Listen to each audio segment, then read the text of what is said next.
আন এক বৃহৎ উচ্ছেদৰ বাবে হাজো নগাঁও জিলা প্ৰশাসন। ৰূপৈয়াতত দ্বিতীয়টো উচ্ছেদৰ বাবে প্ৰস্তুতি সম্পন্ন।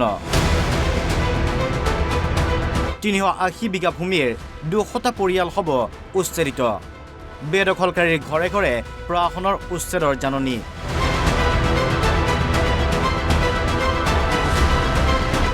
চামগুৰি ৰাজহ চক্ৰৰ খাটৱাল মৌজাৰ বেলগুৰি কছাৰীগাঁও কিছামতৰ ৩ নম্বৰ দাগৰ ৩৮০ বিঘাৰো অধিক ভূমিত ২০০টা পৰিয়ালে অবৈধভাৱে দখল কৰি আহিছে গেজিং ৰিজাৰ্ভৰ ভূমি।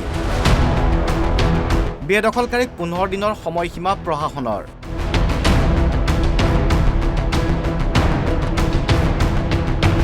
ইতিমধ্যে ৰাজ্য চৰকাৰৰ চৰকাৰী ভূমি দখলমুক্ত কৰাৰ অভিযান ৰাজ্যৰ ভিন্ন প্ৰান্তত অব্যাহত আছে।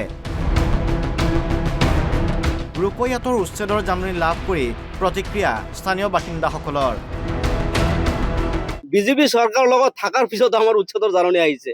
দুৰ্ভাগ্য কথা। আজি যাক আমি যিবিলাক মানুহে ইয়াত বসবাস কৰি আছে, প্ৰত্যেকটি মানুহ খিলঞ্জীয়া মানুহ হয়, প্ৰত্যেকটি মানুহ ৫১ চনৰ ডকুমেণ্টছ লোকে ইয়াত আছে। আৰু এই মানুহখিনি চৰকাৰে মাটি নিয়ক আমাৰ আপত্তি নাই, কিন্তু ৫০-৬০ ঘৰ মানুহে ৫০-৬০ বিঘা মাটিৰ ভিতৰত ২০০ ঘৰ মানুহ ১ কটা ১.৫ কটা মাটি লৈ বহি পেলাই সিহঁতে বসবাস কৰি খাই আছে, কাম বন কৰি। এইখিনি মাটি শুনাই আছে, লগত বিল আছে, এই জলহা আছে। এইবিলাক মাটি চৰকাৰে কি প্ৰয়োজন হৈছে আমি নাজানো। যদি মই কৈ আছো, CM ছাৰক অনুৰোধ কৰি আছো, যদি এইটো মাটি যদি চৰকাৰ প্ৰয়োজন হৈছে লৈ যাওক, যদি প্ৰয়োজন হোৱা নাই হিংসা কৰি আমাৰ পৰা মাটিটো নিনিবলৈ মই আহ্বান জনাইছো। আৰু এই মাটিটো যাতে এই দুখীয়া মানুহক মৰম কৰি দয়া কৰি মানুহক দি থৈ যাওক, খালি এটা ঘৰ সাজি পেলাই ল'ৰা ছোৱালী পোহপাল দিবলৈ। অৱশ্যে উচ্ছেদৰ জাননী লাভ কৰি ইতিমধ্যে বহুতে ত্যাগ কৰিছে চৰকাৰী ভূমি। Bureau' report, Assam live 24।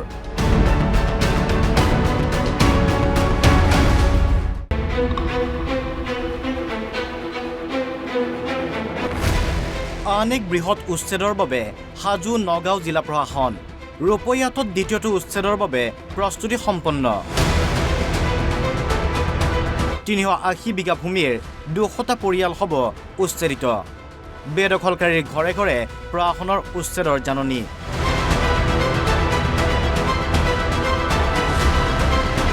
Chamaguri ৰাজহ চক্ৰৰ খাটৱাল মৌজাৰ বেলগুৰি কছাৰীগাঁও কিছামতৰ ৩ নম্বৰ দাগৰ ৩৮০ বিঘাৰো অধিক ভূমিত ২০০টা পৰিয়ালে অবৈধভাৱে দখল কৰি আহিছে গেজিং ৰিজাৰ্ভৰ ভূমি।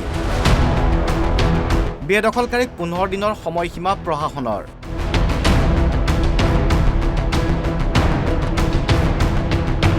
ইতিমধ্যে ৰাজ্য চৰকাৰৰ চৰকাৰী ভূমি দখলমুক্ত কৰাৰ অভিযান ৰাজ্যৰ ভিন্ন প্ৰান্তত অব্যাহত আছে।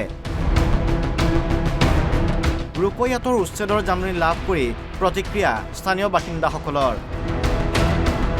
বিজেপি চৰকাৰৰ লগত থকাৰ পিছত আমাৰ উচ্ছেদৰ জাননী আহিছে। দুৰ্ভাগ্য কথা।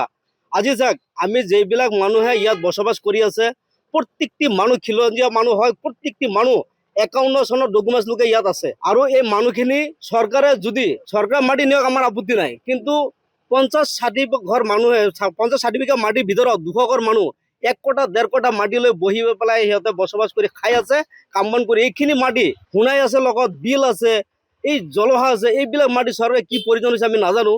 যদি মই কৈ আছো, CM ছাৰক অনুৰোধ কৰি আছো, যদি এইটো মাটি যদি চৰকাৰ প্ৰয়োজন হৈছে লৈ যাওক, যদি প্ৰয়োজন হোৱা নাই হিংসা কৰি আমাৰ পৰা মাটিটো নিনিবলৈ মই আহ্বান জনাইছো।